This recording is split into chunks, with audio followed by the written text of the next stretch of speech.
Magandang gabi po sa ating lahat. Ang aking isi-share ngayon ay makikita sa Ruth chapter 3 verses 1 to 3. Ito po ay para kay Pariboyet.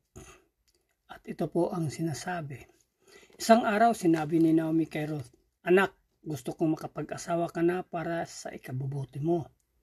Natatandaan mo ba si Boaz na kamag-anak natin, ng kanyang mga utosang babae na kasama mo sa pagtatrabaho? Alam mo, manggigik siya ng sibada mamayang gabi. Kaya maligo ka, magpabango at isuot ang pinakamaganda mong damit. Pumunta ka sa giikan, pero huwag kang magpakita sa kanya hanggang sa makakain at makainom siya." Yun lang po. Maraming salamat. God bless. Magandang gabi po sa ating lahat. Tayo po mag-share sa ating daily devotion dito po sa Ruth chapter 3 verse 4 to 6. At mangyayari paghigaan niya na iyong tatandaan ang dakong kanyang higaan, at ikaw ay papasok at iyong alisan ang takip ng kanyang mga paa at maiga ka, at sasabihin niya sa iyo kung ano ang iyong gagawin. At sinabi niya sa kanya, "Lahat ng iyong sinasabi sa akin ay aking gagawin." At siya ay bumaba sa giikan, at sinabi niya ang ayon sa buong inuutos sa ng kanyang biyanan. Amen. Magandang gabi po sa inyo lahat. Ang babasahin ko po ngayon, Ruth chapter 3 verse 7 to 8. Masaya si Boaz matapos kumain at uminom. Maya-maya'y nahiga siya at natulog sa tabi ng buntong ng isibada. Marahan lumapit si Ruth. Iniangat ang takip ng paa ni Boaz at nahiga sa paa niya. Nito nang maghahating gabi, nagising si Boaz. Nagulat siya nang makitang may babaeng nakahiga sa paanan niya. Amen. Ruth chapter 3 verse 9 to 10. At sinabi niya, "Sino ka?" At siya'y sumagot, "Ako si Ruth na iyong lingkod. Iladad mo nga ang iyong kumot sa inyong lingkod, sapagkat ikaw ay malapit na kamag-anak." At kanyang sinabi, "Pagpalaing ka nawa ng Panginoon, anak ko. Ikaw ay nagpakita ng higit na kagandahan loob sa huli kaysa ng sa una, sa hindi mo sa pagsunod sa mga bagong tao, maging sa dukha o sa mayaman." Amen.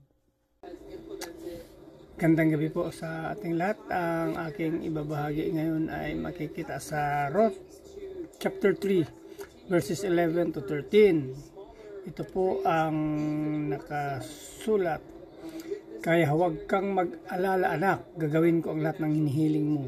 Dahil alam ng lahat ng kababayan ko na mabuti kang babae.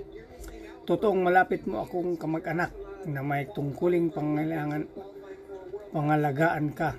Pero mayroon ka pang mas malapit na kamag-anak kaysa sa akin. Manatili ka rito ng magdamag, at bukas ng umaga ay malalaman natin kung gagampanan niya ang tungkulin niya sa iyo.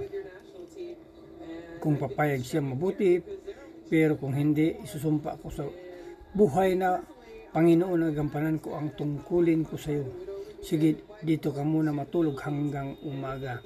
Yan lang po. Maraming salamat. Purihin ang Panginoon. God bless. Magandang gabi po sa lahat. Ang babasahin ko po ngayon ay makikita sa Ruth 3 verse 12 to 15. Totoong malapit mo akong kamag-anak na may tungkuling pangangailangan ka. Pero mayroon ka pang mas malapit na kamag-anak kaysa sa akin. Manatili ka rito ng magdamag, at bukas ng umaga ay malalaman natin kung gagampanan niya ang tungkulin niya sa iyo. Kung papayag siya, mabuti, pero kung hindi, sinasumpa ko sa buhay na Panginoon na gagampanan ko ang tungkulin ko sa iyo. Sige, dito ka muna matulog hanggang umaga." Kaya natulog si Ruth sa paanan ni Boaz hanggang sa mag-umaga. Pero madilim-dilim pa ay bumangon na si Ruth para hindi siya makilala, dahil ayaw ni Boaz na may makaalam na pumunta si Ruth doon sa giikan niya. Sinabi ni Boaz kay Ruth, "Dalhin mo rito sa akin ang balabal mo at ilatag mo ilatag mo.